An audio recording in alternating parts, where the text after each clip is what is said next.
Bien, ahora vamos a hablar de las hormonas eclécticas. Hemos hablado anteriormente de las hormonas inductoras y de las hormonas inhibidoras. En realidad, las hormonas eclécticas son aquellas que tienen precisamente las características de hormonas inductoras en algún momento dentro del funcionamiento de la planta y también tienen características de hormonas inhibidoras. De ahí su nombre de eclécticas, porque no son típicamente activadoras ni típicamente inhibidoras, sino que comparten características de ambas. Dentro de estas tenemos varios grupos. Tenemos, por ejemplo, la defensina, que son varias. Tenemos las histrigolactonas.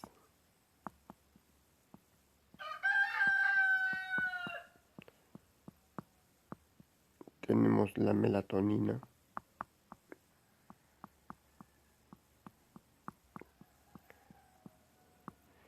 Tenemos la cistemina.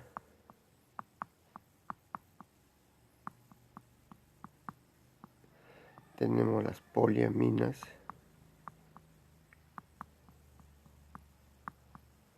Tenemos el ácido salicílico.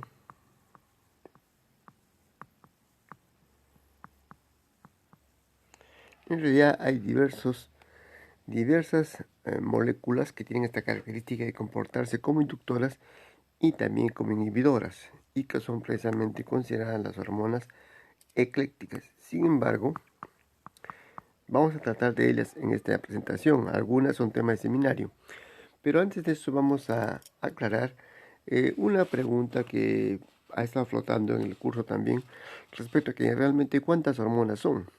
¿Y por qué se llaman hormonas eclécticas? ¿Y cuál es la proporción de las hormonas eclécticas? Para eso vamos a borrar acá y poner lo siguiente. Borramos. Y si quisiéramos hacer una representación en proporción, diríamos de que las hormonas inductoras, ¿no?, son las que hay en menor cantidad y las hormonas inhibidoras tienen en menor cantidad. Y las que tienen en mayor cantidad son las hormonas eclécticas.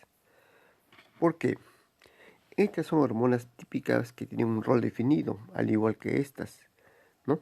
Sin embargo, estas de acá, las eclécticas, tienen roles ambivalentes y por tanto su proporción en la planta también es bastante elevada, bastante numerosa. Un ejemplo de ello es lo siguiente. Veamos, por ejemplo, el siguiente gráfico. En el siguiente gráfico tenemos, por ejemplo, acá lo siguiente, justo esto de acá.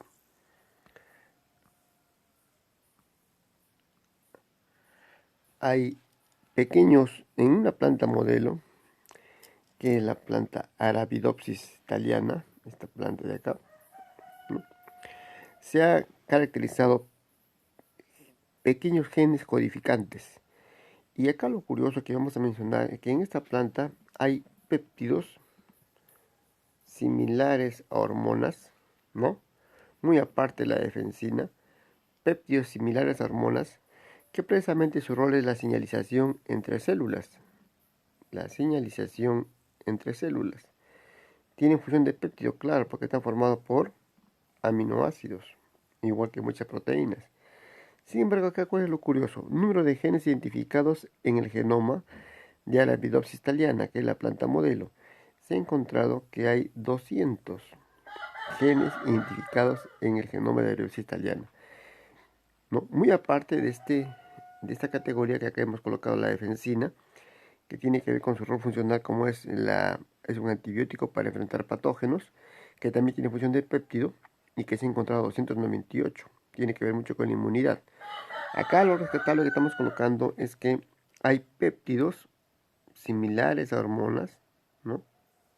Péptidos similares a hormonas, ¿no?, que participan en la señalización celular, ¿no?, que están formados por aminoácidos y que hay en número de 200, ¿no?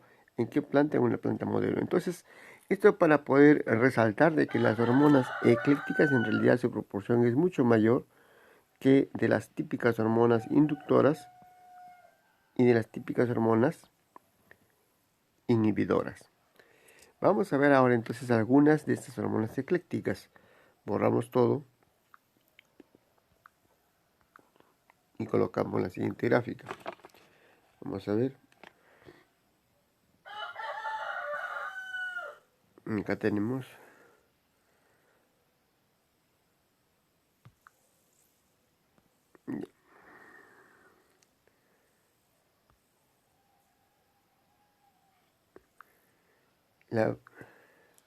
esta hormona ecléctica que vamos a hablar ahora es el ácido salicílico.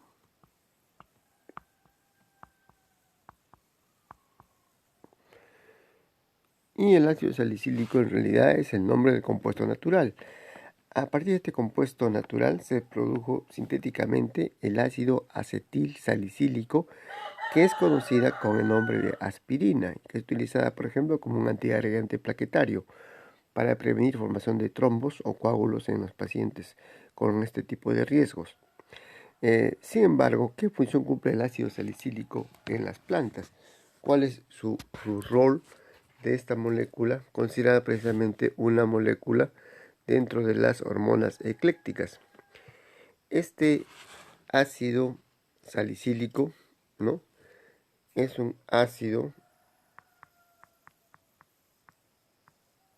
beta hidroxifenólico producido en procariotes y también en plantas, ¿no? Se lo conoce por su función en la medicina. Sin embargo, en plantas se ha hallado como un mensajero químico que participa en la regulación de varios procesos biológicos a concentraciones relativamente bajas. Como un resultado, el ácido salicílico se ha introducido como se la considera la sexta hormona principal, ¿no?, a partir de los años 90. Pero ¿cuál es su función que tiene que ver el ácido salicílico? Si vemos en este gráfico, el ácido salicílico, cuya molécula está precisamente en el centro, tiene que ver con la memoria transgeneracional, es decir, aquella que pasa de planta a planta a la descendencia. Tiene que ver con la reparación celular, con regular la respiración, participa en el rendimiento del fruto, participa en la senescencia celular, participa en la germinación de semillas, participa en crecimiento y desarrollo, participa en la formación de nódulos en la raíz, participa en la apertura y cierre estomático, participa en la adaptación al calor, la termotolerancia, participa en el estrés a nivel del retículo endoplásmico y también, lógicamente, participa en la respuesta inmune, ¿no? Por tanto, esta hormona tiene varios roles, muchos de los cuales corresponderían a hormonas inductoras y otros a hormonas inhibidoras. De ahí su nombre de hormona ecléctica. El ácido salicílico, entonces, es una hormona que tiene muchos roles, que si ustedes se pueden dar cuenta, corresponderían, como repito, a hormonas inductoras y hormonas inhibidoras. Por ejemplo, senescencia celular, senescencia de la hoja, correspondería a una hormona inhibidora. Sin embargo, lo que es el crecimiento y desarrollo correspondería a hormonas inductoras, ¿no?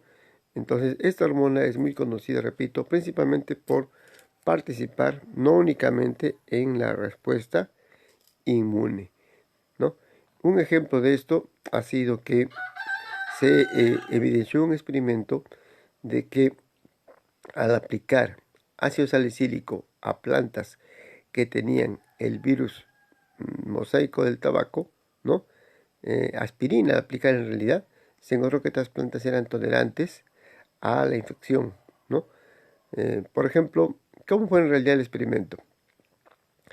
La primera observación de que el ácido salicílico estuvo involucrada en la inmunidad de la planta fue reportada por Raymond White en el año 1979, quien describió que la aplicación de la aspirina, que es el ácido acetil salicílico, a planta de tabaco susceptible al virus, le otorgó resistencia contra el virus mosaico del tabaco. Esto indicó un rol protector del ácido salicílico en la resistencia de las plantas. En el cultivar del tabaco, que porta el gen de resistencia viral, el ácido salicílico endógeno se incrementó luego de la infección viral, ¿no? Entonces, por eso decimos de que esta molécula está muy involucrada en diversos roles, pero principalmente en la inmunidad de la planta. Veamos ahora otro tipo de hormonas eclécticas. Vamos a borrar todo esto, borramos y ponemos esta hormona ecléctica. Vamos a ver ahora. Aquí está.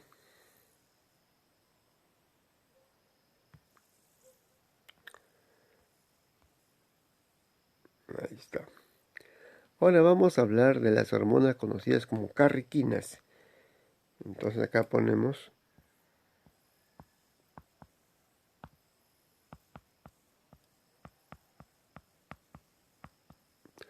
carriquinas, cuya abreviatura es CAR. Estas hormonas las vamos a poner nosotros precisamente entre comillas. ¿Por qué la vamos a poner entre comillas? Porque curiosamente estas moléculas no son producto de la planta en sí misma, sino se forman por el calentamiento o la combustión de carbohidratos tales como celulosa, ¿no?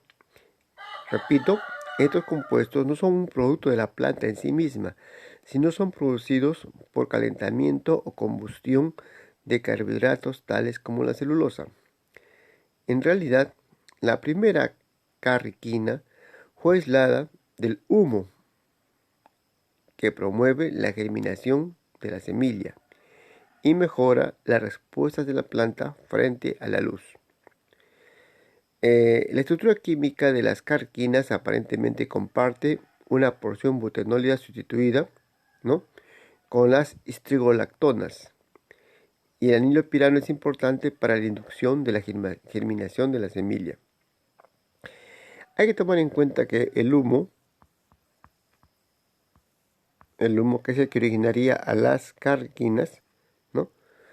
Hay que tener en cuenta que el humo constituye un factor de importancia ecológica significativo en los ambientes post-incendios forestales y estimula la germinación de más de 1000 especies de plantas. En realidad, el nombre de carriquina se basó en la palabra australiana carrick, en la palabra australiana carrick, que significa humo, ¿no? Hasta la fecha, 6 carriquinas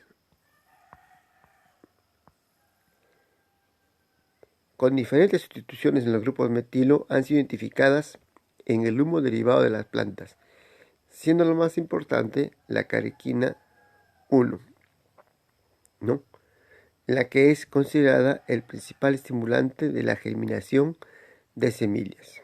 Entonces, la principal función biológica de las carriquinas es estimular, ponemos acá, estimulan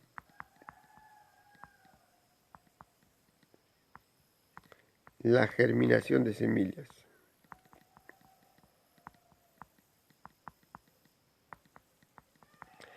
Esta es la principal función de las carriquinas. Estimulan la producción de semillas, lo cual las hace indistinguibles de las hormonas vegetales reales, ¿no? Esta situación es parecida a los disruptores endocrinos o contaminantes ambientales, actuando sobre vías de señalización celular en humanos. Por eso, estos contaminantes y disruptores son colectivamente designados con el nombre de hormonas ambientales. Bueno, es una forma de mencionarlo. En realidad, entonces, las carriquinas son compuestos químicos orgánicos de bajo peso molecular producidos por la combustión de material vegetal.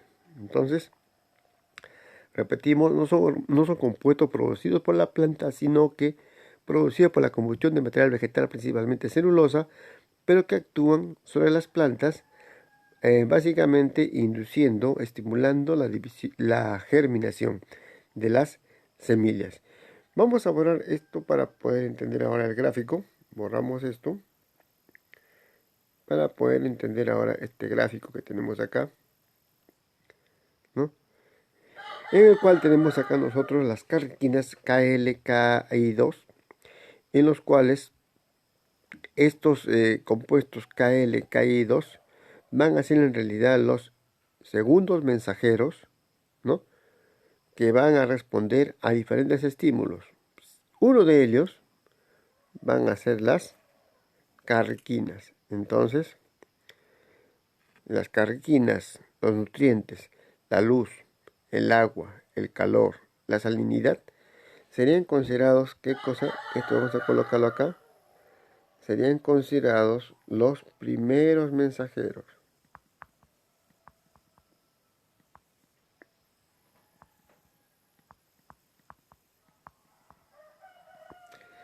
Dentro de lo que es la señalización celular. El segundo mensajero es este compuesto KLKI2, lo ponemos acá. Este es el que responde a los primeros mensajeros, por tanto es el segundo mensajero.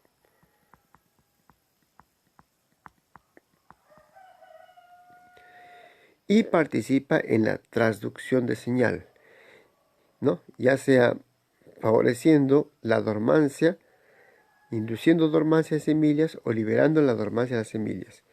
Curiosamente, cuando se libera la dormancia de las semillas, ¿no?, aumenta la proporción de giberelinas y ocurre la germinación de las semillas. De otro lado, cuando se induce la dormancia en semillas, aumenta la proporción de ABA, de ácido oxísico, y las semillas entran en estado de dormancia. Entonces, de ahí que puede estar lográndose el estado de dormancia o el estado de germinación, dependiendo del rol de este segundo mensajero, KLKI2, que responde a varios estímulos ambientales, entre ellos a la carrequina, que repetimos, son compuestos de vasopresión molecular producidos por material vegetal cuando se combustiona. Entonces, acá tenemos nosotros el rol de las carrequinas. Vamos a poner otro gráfico. Borramos todo. Y ponemos ahora el siguiente gráfico. Acá está. No, las carrequinas entonces actúan sobre genes de señalización celular, ¿no? Y miren, curiosamente, estos van a influenciar en los genes de señalización asociados al ácido abscísico, genes reguladores a nivel de factores estresantes y la homeostasis redox, lo que le va a permitir responder adaptativamente a la salinidad y al estrés osmótico. Entonces también tienen una importancia adaptativa las hormonas carrequininas. Si lo vemos acá en la siguiente gráfica, solamente como una referencia, vamos a mencionar nosotros cómo se producen estos compuestos llamados las carrequinas. Borramos y ponemos el siguiente gráfico.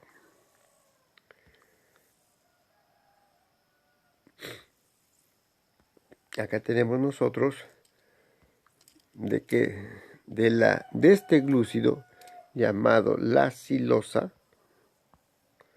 cuando entra en combustión, ya se produce la primera carrequina, la CAR1, que es el butenólido, ¿no? De acuerdo a cómo se va modificando esta porción que está en el círculo rojo, en el CAR1, que es el butenólido, se va a tener la CAR2, CAR3, CAR4, CAR5, CAR6, que son las 6 carrequinas, ¿no? Entonces el butenólido CAR1 puede ser producido de la combustión de la piranosa, en este caso la D-silosa. Las estructuras de las carrequinas identificadas muestran la presencia de la porción butenólida común. El círculo rojo resalta la similitud estructural entre la lactona en carrequina y entre el anillo D en las estrigolactonas, como el GR24. En realidad, tiene un parecido parcialmente a las estrigolactonas, que es otro grupo de hormonas eclécticas. Bueno, eso es lo que mencionamos entonces respecto a las carrequinas, y para terminar ponemos un último gráfico respecto a estas hormonas eclécticas. Borramos entonces, borramos y ponemos el siguiente gráfico que de alguna manera resume el rol de las carrequinas. Entonces acá tenemos las carrequinas, que repetimos son hormonas entre comillas producidas por la combustión de material vegetal, que van a, no nos olvidemos que cuando tenemos nosotros esta simbología, esto indica que inhibe o suprime, ¿no? Y esta flechita indica que induce o promueve, ¿no? Entonces, con esta observación tenemos acá de que las carrequinas en realidad están suprimiendo o regulando la respuesta frente a la sombra, a la sequía, al estrés oxidativo. Por tanto, ¿por qué? Porque precisamente en estas condiciones de estrés oxidativo y de sequía se generan especies reactivas de oxígeno. Las especies reactivas de oxígeno son las denominadas ROS, y las ROS van a causar daño oxidativo a la planta. Van a destruir las membranas celulares, van a alterar el transporte electrónico, por tanto la formación de ATP, por tanto al destruir membranas celulares afectan la fotosíntesis y en consecuencia afectan la propia vida de la planta. Repito, en condiciones de sequía, que es un estrés hídrico, y en condiciones de estrés oxidativo, se van a generar especies reactivas de oxígeno, como el agua oxigenada. Y por tanto, las carrequinas van a actuar a este nivel, inhibiendo, disminuyendo el efecto de los radicales libres de las especies reactivas de oxígeno. Acá tenemos nosotros que las carrequinas, otra vez la flechita, acuérdense esta flechita que está acá, esta flechita trunca, ¿no? Inhibe procesos que tienen que ver con qué hormonas, miren ustedes acá, tienen que ver acá, tienen que ver con el ácido giberélico, con el ácido abscísico, con las trigolactonas, con el ácido indolacético. Esta es una visión hipotética de cómo las carrequinas podrían promover la tolerancia al estrés en plantas, activando la maquinaria antioxidante y regulando, ¿no?, el nivel celular de múltiples fitohormonas. Las carrequinas equilibran o balancean la producción excesiva de especies reactivas de oxígeno, induciendo las actividades de enzimas antioxidantes cruciales como la superóxido dismutasa, la SO2, ¿no?, la catalasa, que también tenemos acá, ¿no?, la glutatión reductasa, la glutatión S-transferasa y la ascorbato peroxidasa. Como un resultado, el ciclo ASA-GSH, que lo tenemos acá, ¿no?, exhibe eficiencia incrementada en remover a las especies reactivas de oxígeno. Las carrequinas promueven la biosíntesis de giberelina. Ojo, las carrequinas promueven la biosíntesis de giberelina e inhiben la producción de ácido abscísico. Acá está la flechita otra vez, acuérdense la flechita trunca. E inhiben la producción de ácido abscísico. Por ello, estimulan la germinación de las semillas. Hay que tener en cuenta que el ABA, o sea, el ácido abscísico, es la fitohormona de estrés universal, la cual juega un rol principal en la tolerancia al estrés abiótico. Sin embargo, su producción reducida no afecta la tolerancia al estrés, dado que las carrequinas probablemente estimulan las vías responsables al ABA para promover eventos fisiológicamente significativos, tales como el cierre estomático durante la sequía. Claro, porque durante la sequía tiene que cerrarse los estómagos para que se reduzca la pérdida de agua. En algunas especies, las carrequinas son conocidas para incrementar la biosíntesis de ABA. Se encuentra un efecto contrario, ¿no?, Las citricolactonas, que son otras hormonas que van a hablar en un seminario sus compañeras, ¿no? Son estrechos análogos de las carrequinas, las cuales generan múltiple tolerancia al estrés, induciendo el anabolismo, o sea, la formación de ABA, y a través de vías que responden al ABA. Las auxinas, en este caso como tenemos acá el ácido indolacético, ¿no? Potencialmente inhiben la germinación. Así, el transporte de ácido indolacético, ¿no?, es suprimido por las carrequinas para promover la germinación inducida por las giberelinas bajo condiciones subóptimas. Entonces, ¿qué podemos deducir de esto? Que estas hormonas, entre comillas, llamadas carrequinas, que se producen por la combustión de material vegetal, tienen roles muy importantes dentro de la célula, y entre ellos está precisamente el inducir la germinación de semillas, pero también adaptarse a condiciones de estrés como son la sequía, estrés oxidativo y también la adaptación a la sombra. Vamos a ver ya ahora nosotros otras hormonas, dentro de las cuales tenemos la siguiente. Borramos todo esto. Borramos y ponemos ahora la siguiente hormona. Vamos a ver. Esta hormona es, acá está,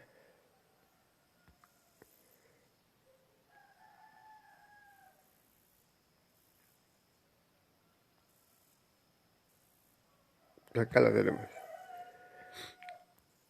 Esta hormona es el ácido jasmónico. Entonces ponemos acá ácido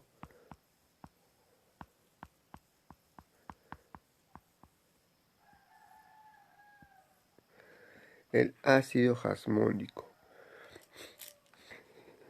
Bueno, esta hormona denominada el ácido jasmónico y su derivado, un aminoácido conjugado llamado el jasmonil isoleucina,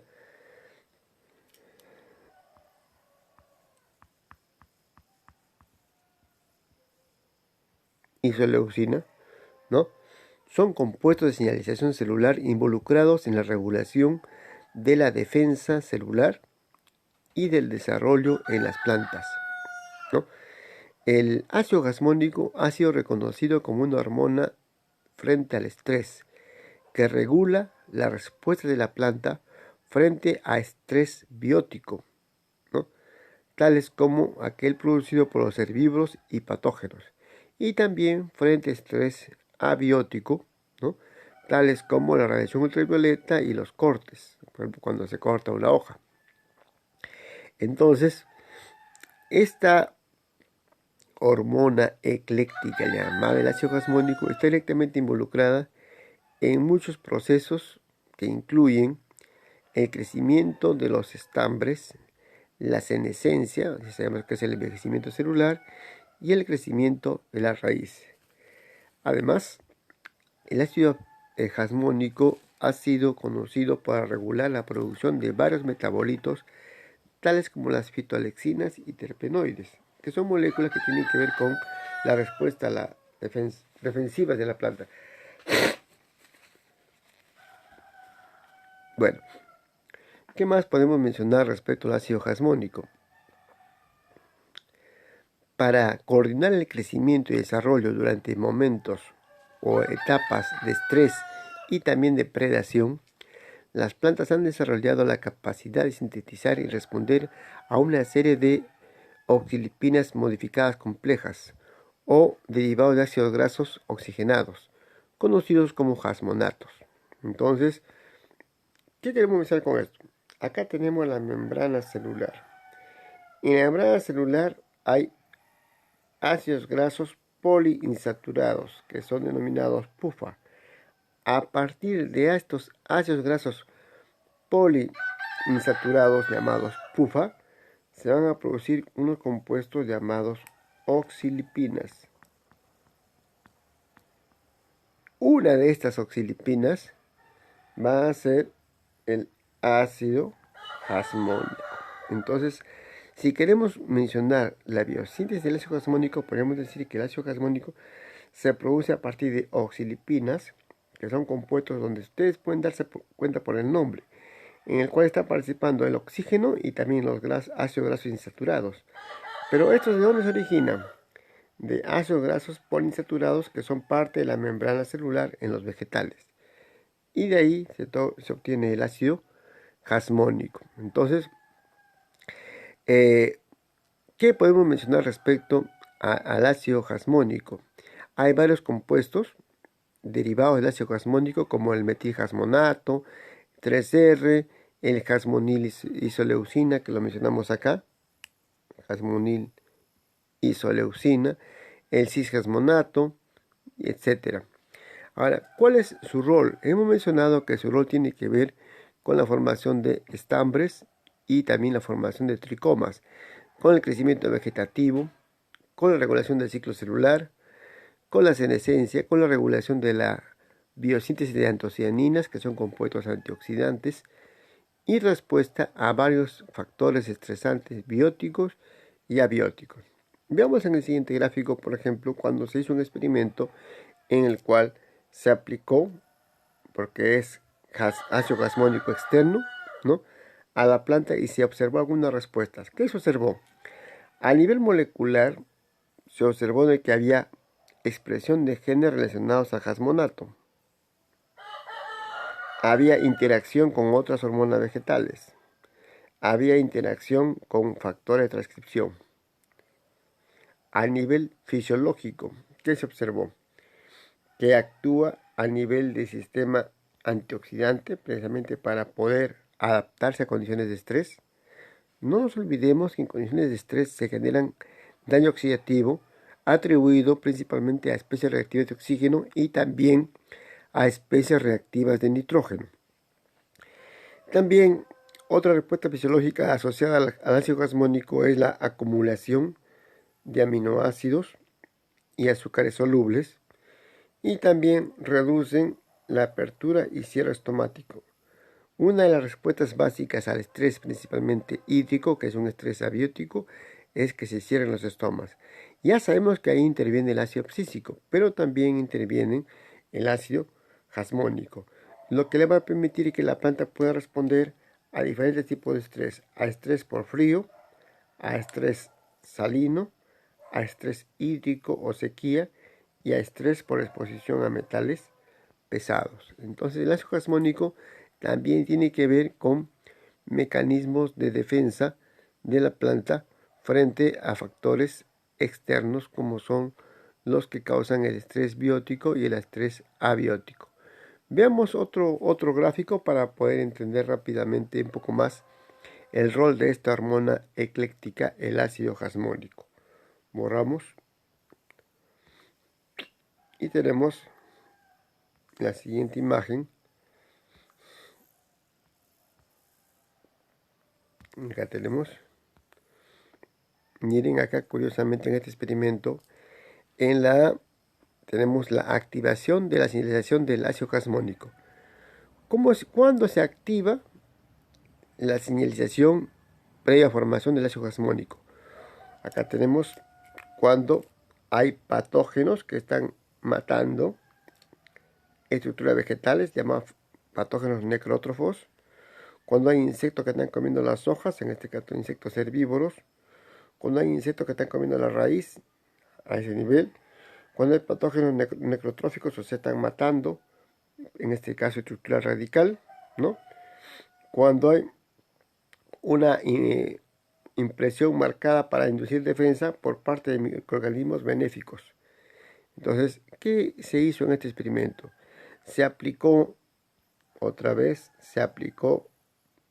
el metilhasmonato exógeno, ¿no? ¿Y qué se comprobó? ¿Qué efectos se vio? Tenemos en la parte B efectos asociados al ácido jasmónico en la planta. ¿Qué se observó? Que la planta se desprendía o perdía aquellos tejidos que tenían precisamente un daño causado por patógenos necrotróficos. Y ya sabemos que las plantas es un sistema de compartimientos. También se observó cambios en la cantidad y calidad de rizodepósitos. El crecimiento radical se inhibió, pero ¿qué pasó? Hubo un reclutamiento de simbiontes, o sea, organismos que viven con otros microbianos que mejoran la tolerancia al estrés biótico del hospedero. Entonces, todo esto fue logrado precisamente por aplicación de ¿qué? De ácido jasmónico.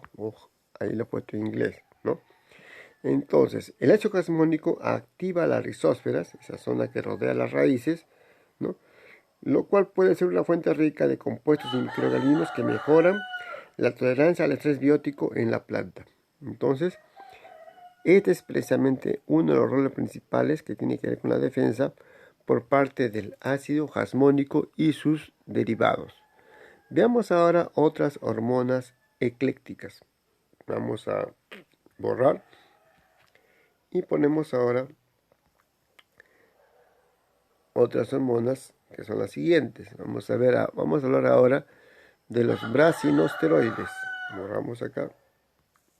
Ponemos entonces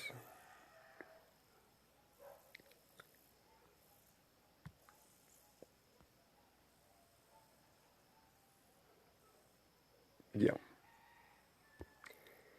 Vamos a hablar ahora de qué hormonas, de los brasinosteroides.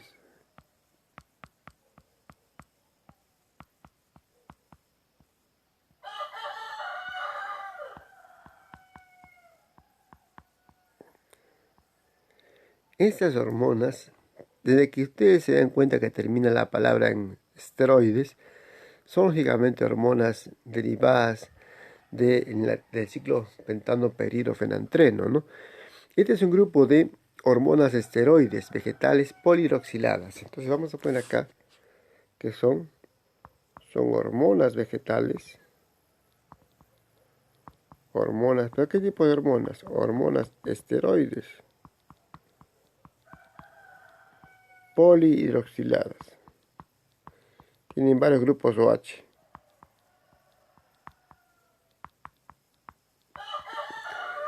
¿No? Que son importantes para muchos aspectos de la vida de la planta. Los brasinosteroides fueron originalmente caracterizados por su función en la elongación celular, pero además ahora se conoce que juegan un rol principal en el crecimiento de la planta, en su desarrollo y en respuesta a varios tipos de estrés, tales como estrés por temperatura y también al estrés hídrico. Estas hormonas esteroides, llamadas brasinosteroides, juegan roles importantes en el crecimiento de la planta y en su desarrollo, regulando diversos procesos tales como la elongación celular, la división celular, la fotomorfogénesis, la diferenciación del xilema, la reproducción, así también como las respuestas al estrés biótico y abiótico. El principal brasinosteroide es el brasinólido.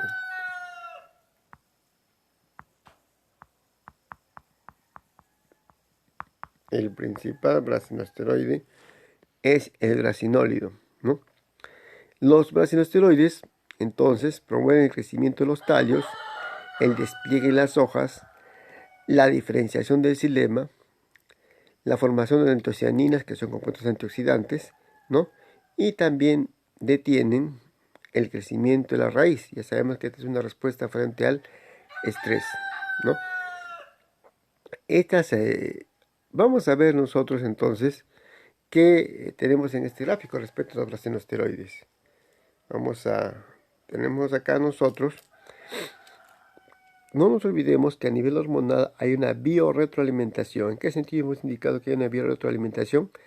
Que las hormonas, cuando se producen en cantidad excesiva, pueden inducir la inhibición de su síntesis.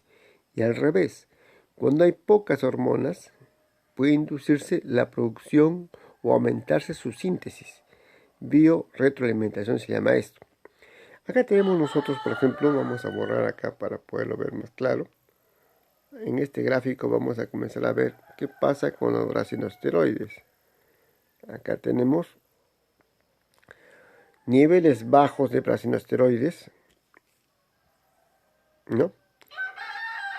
Va a inducir a genes que tengan que ver con la biosíntesis de brasinosteroides, y niveles altos de brasinosteroides van a inhibir a genes que participan en la biosíntesis de brasinosteroides.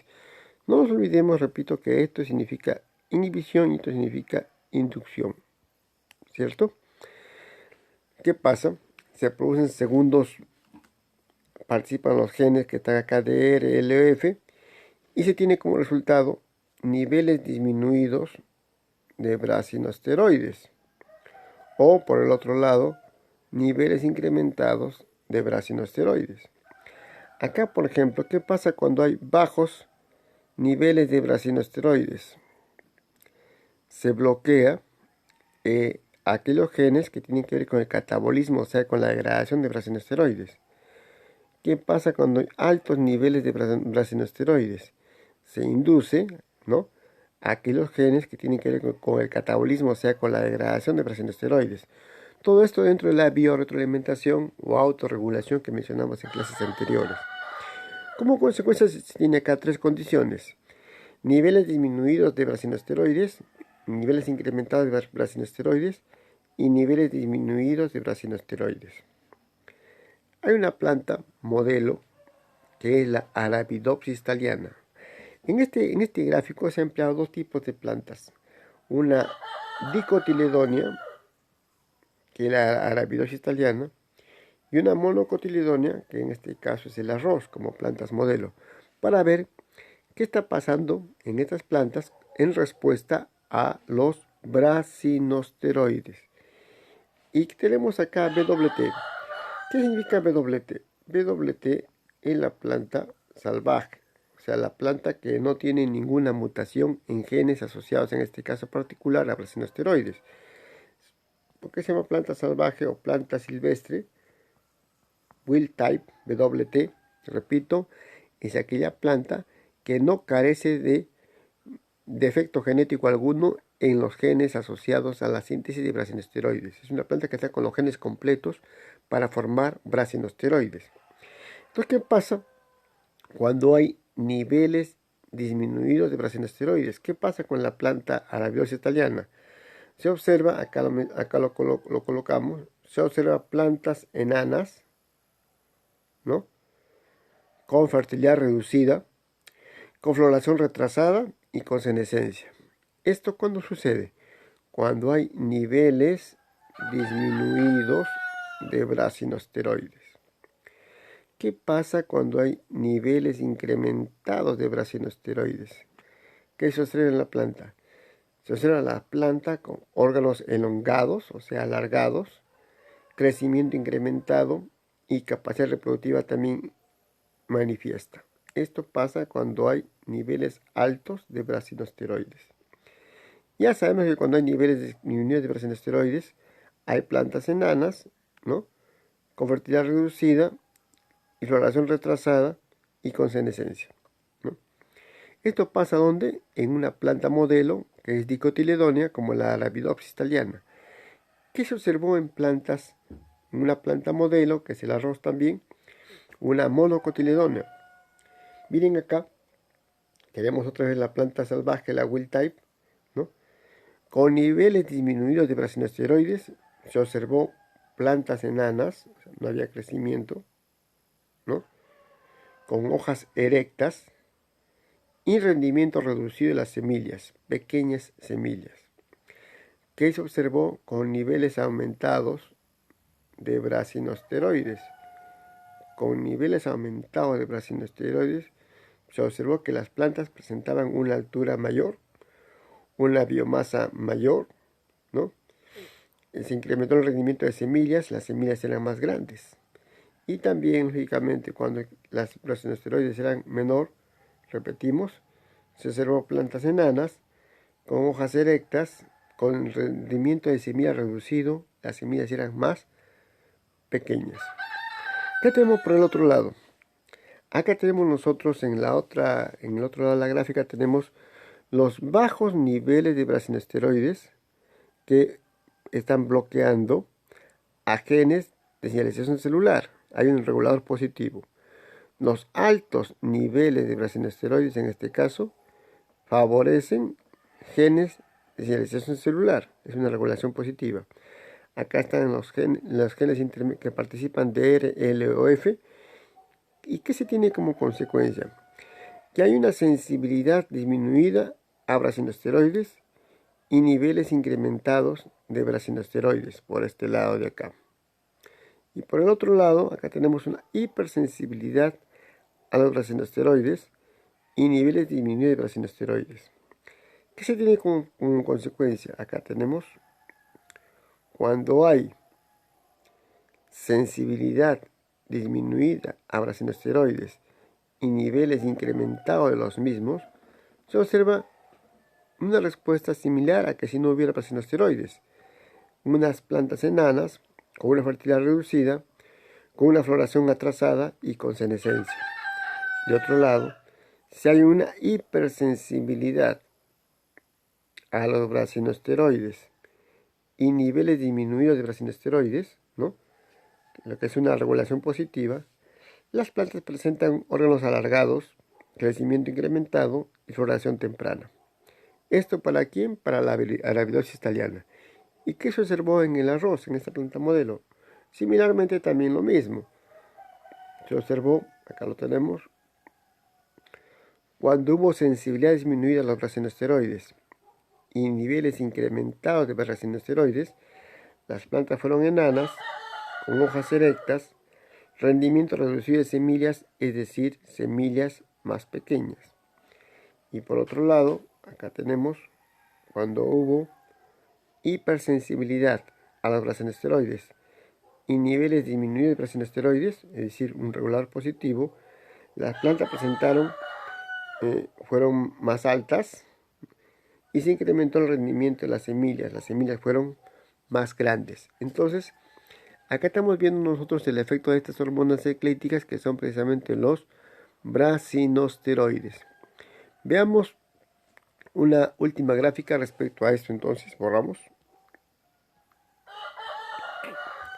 Y tenemos acá la siguiente gráfica.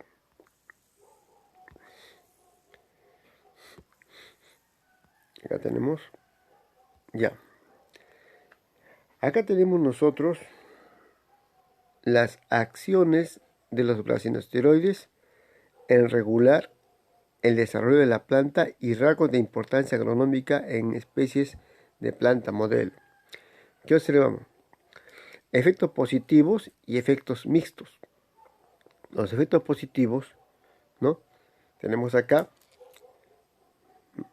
miren, estos son efectos mixtos. Acá ponemos efectos mixtos. Efectos mixtos. ¿Quiénes? Lo que está en amarillo. Y acá tenemos efectos positivos. Efectos positivos. Efectos positivos. Efectos positivos. Efectos positivos. ¿No?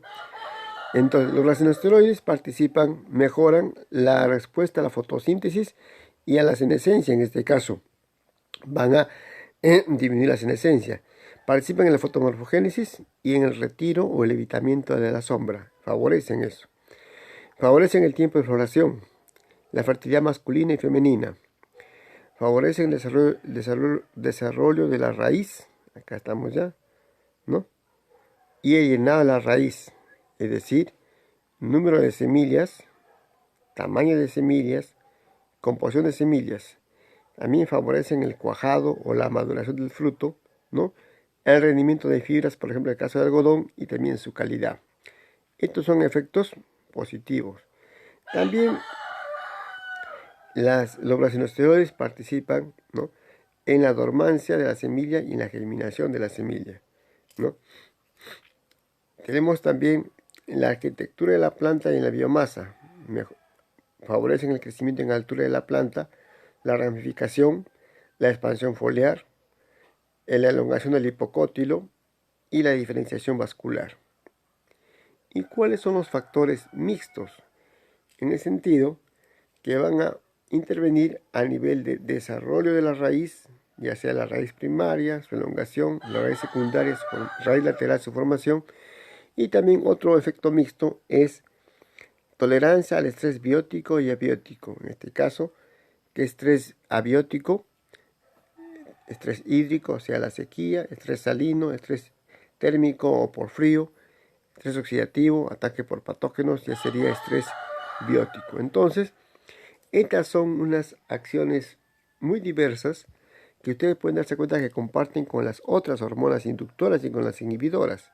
Pero en este caso estamos hablando de los brasinosteroides, ¿no? Estas hormonas que son precisamente también llamadas, están dentro del grupo de las hormonas eclécticas. Ahora vamos a hablar de otras hormonas siguiendo la clase respecto a las eclécticas. Borramos esto y ponemos ahora esta hormona que es, acá la tenemos,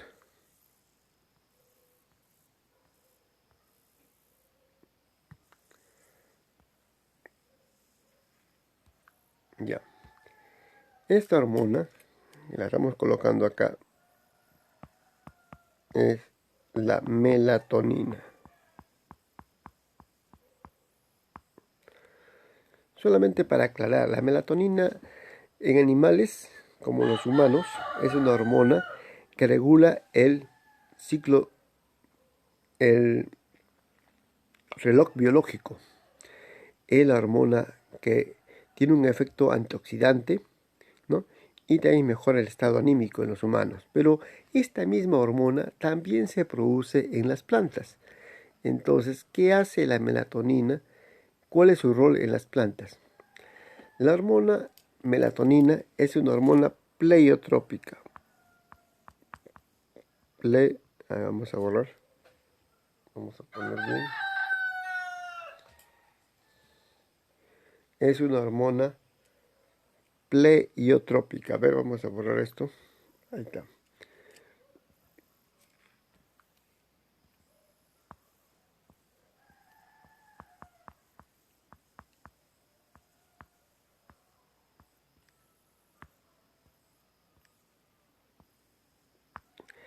La melatonina es una hormona pleiotrópica. ¿Qué es una hormona pleiotrópica? Es una hormona que actúa en diferentes órganos, en diferentes partes de la planta. Esa es una hormona pleiotrópica. Es considerada primariamente un antioxidante por sus acciones importantes en el control de especies reactivas de oxígeno, que son las ROS, y especies reactivas de nitrógeno, que son los RNS. Repito, especies reactivas de oxígeno, especies reactivas de nitrógeno. Ahí está sobre estas participa básicamente la hormona melatonina. La melatonina vegetal está involucrada en múltiples acciones fisiológicas tales como crecimiento, enraizamiento, germinación de la semilla, fotosíntesis y protección contra estresores abióticos y bióticos. Entonces, se considera que la hormona melatonina es una hormona reguladora maestra. ¿Por qué? Porque tiene efectos en varias partes de la planta, es pleiotrópica. Entonces acá ponemos, es considerada la hormona reguladora maestra.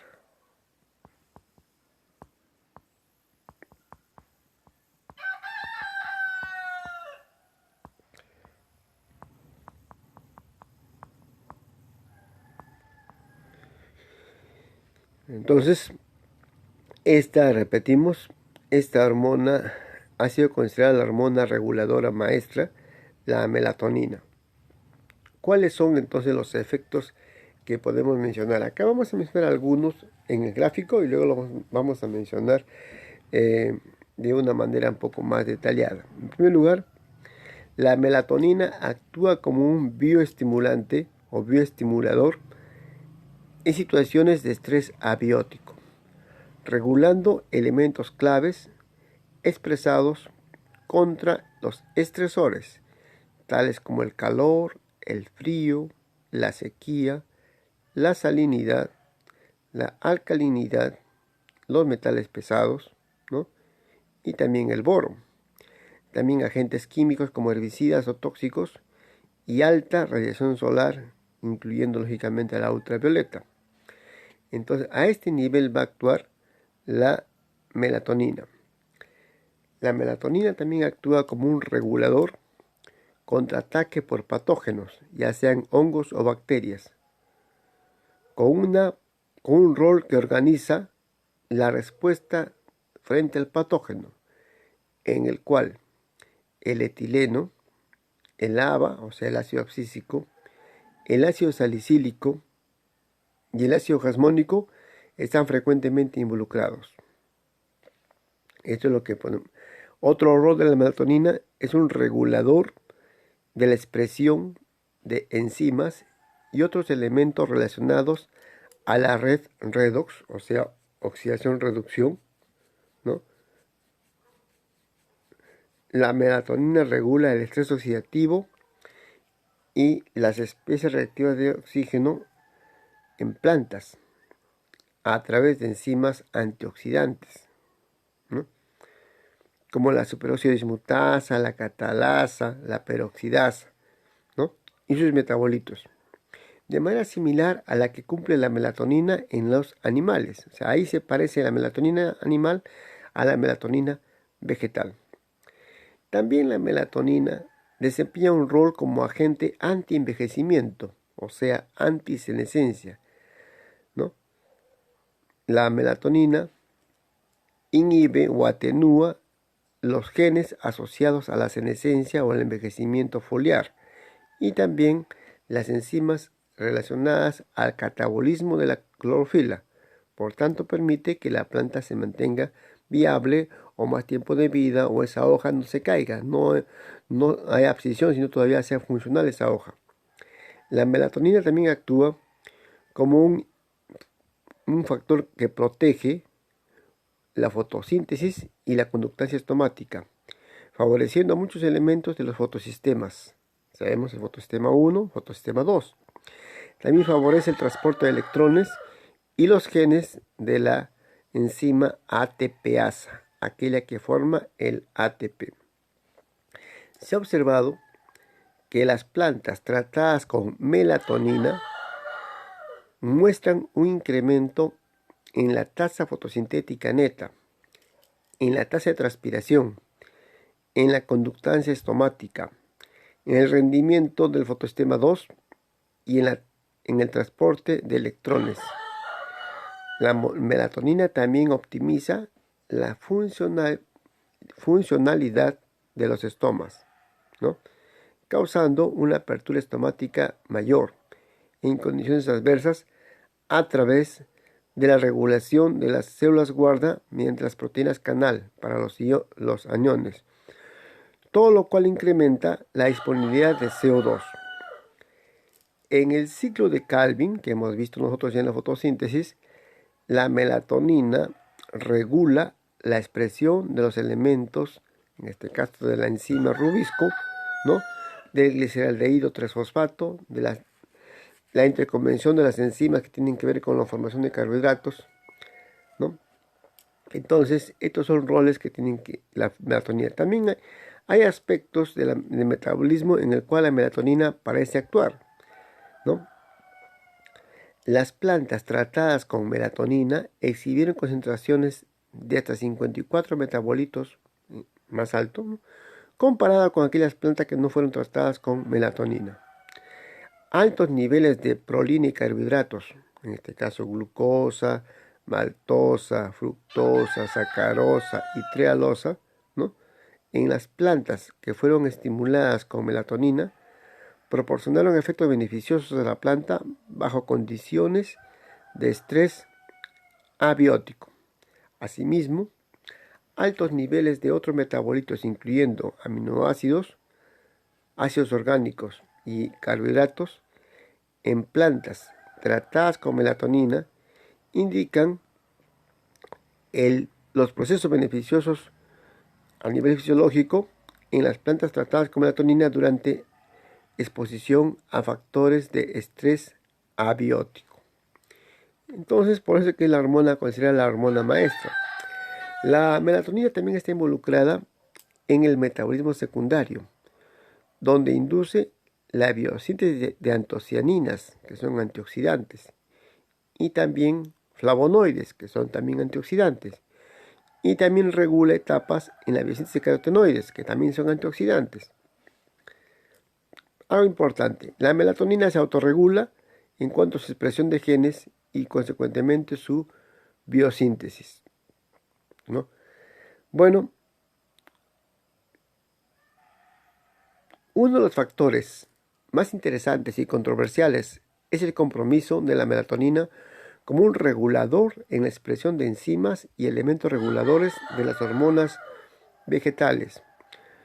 Se ha demostrado que la melatonina regula la expresión de múltiples elementos, ya sea enzimas, receptores y factores de transición, en la biosíntesis y en el catabolismo de las auxinas, las giberelinas, las citoquininas, el ácido abscísico, el etileno, el ácido jasmónico, el ácido salicílico y también los brasinosteroides. O sea, todos están regulados por la melatonina. Veamos ahora este gráfico, entonces vamos a borrar. Decíamos nosotros que la melatonina en los animales, como en los humanos, determina nuestro reloj biológico. Y en los vegetales no es tan diferente en ese sentido, por cuanto participa en varios efectos dentro del organismo vegetal. ¿Qué tenemos acá? Tenemos acá un modelo de una activación de una red redox, o sea, oxidación-reducción, por estresores abióticos y bióticos a través del triángulo melatonina, especie reactiva de oxígeno ROS y especie reactiva de nitrógeno RNS. Los estresores bióticos y abióticos están acá participando, ¿no? Van a inducir daño oxidativo, formación de ROS, especie reactiva de oxígeno, como el superóxido y como el agua oxigenada. Ojo, el agua oxigenada se forma normalmente en todo ser vivo que es aeróbico, sea animal o sea planta. Repito, el agua oxigenada, es decir, el peróxido de hidrógeno, se forma normalmente en todo ser vivo, sea animal o sea planta, que sea aeróbico. Entonces, cuando hay factores estresantes, bióticos o abióticos, se dispara la producción de especies reactivas de oxígeno. Entonces va a haber daño oxidativo, ¿no?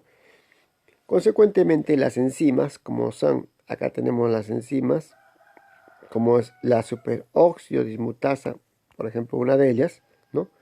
La catalasa, la peroxidasa y otras enzimas van a participar removiendo, por eso está la flechita ahí, ¿no? Ahí está la flechita, removiendo o contrarrestando, ¿no? El daño oxidativo causado por la ROS. Pero también las ROS interactúan en ambos sentidos, favoreciendo la producción de especies reactivas de nitrógeno, las cuales también van a causar otro daño y otras respuestas en la planta.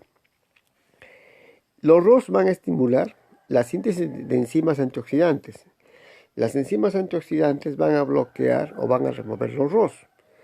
Los ROS van a influenciar al nivel de los genes que forman la melatonina.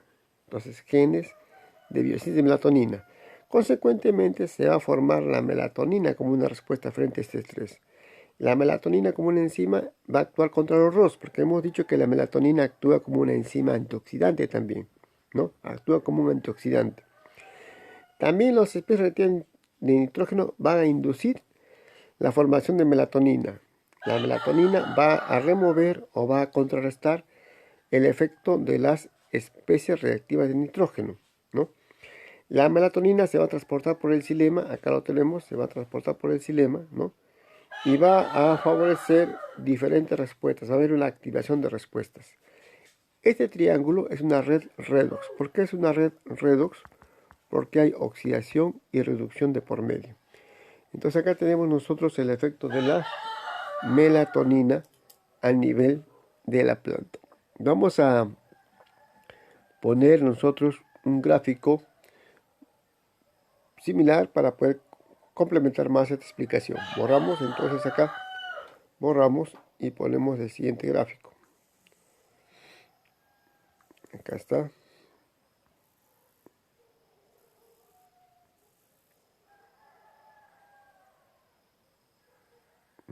Acá tenemos.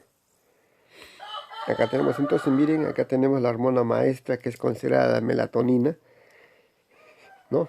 Y ya sabemos que las flechas, ¿no?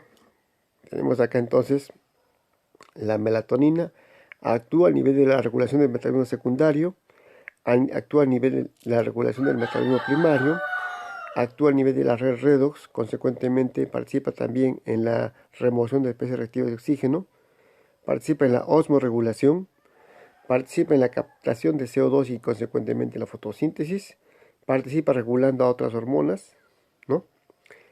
Se autorregula en cuanto a su biosíntesis, por eso es que tenemos una flecha bidireccional, ¿no? Y tenemos acá dos tipos de estrés.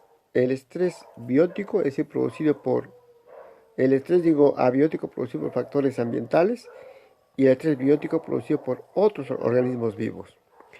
En ambos casos, ambos factores estresantes favorecen la biosíntesis de melatonina. La melatonina actúa a través de una red redox, actúa sobre otras hormonas, hemos mencionado cuáles, actúa en la osmorregulación. Miren, curiosamente acá actúa sobre el jasmonato, sobre el ácido salicílico, sobre el etileno, y estos inducen genes relacionados a la resistencia y consecuentemente hay una resistencia frente al patógeno. La melatonina a nivel de animales y de vegetales se considera que está asociada y determina el reloj biológico. Por tanto, es una hormona maestra. Este es un modelo de acción de la fitomelatonina. Se le llama fitomelatonina por referirse a la melatonina en plantas, ¿no?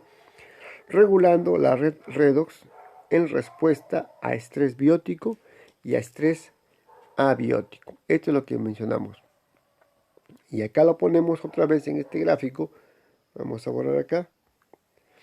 Y acá lo ponemos en este gráfico de una manera para que quede entonces esto ya más claro. Porque es considerada la hormona maestra, ¿no? Acá está. Tenemos acá la oscuridad, ¿no? La luz, ¿no? ¿Qué mediadores químicos se van a estimular o inducir mediante la oscuridad y la luz? Se asocia a la melatonina con el reloj biológico, ¿no? Va a haber genes que promuevan su biosíntesis y esta melatonina, repito, es considerada un antioxidante y una hormona maestra. Va a actuar a través de una red de oxidación, reducción llamada red redox, en el cual va a responder a estresores bióticos y abióticos, en este caso que van a inducir formación de especies reactivas de nitrógeno o especies reactivas de oxígeno para removerlas. Pero también va a participar la melatonina induciendo la actividad de hormonas vegetales y de enzimas antioxidantes, ¿no? Todo lo cual constituye la respuesta de la planta. Entonces, por eso es considerada la hormona maestra, porque influye en muchos lugares y en muchas vías, incluyendo de otras hormonas. Bueno, con eso entonces estamos terminando la clase correspondiente al día de hoy.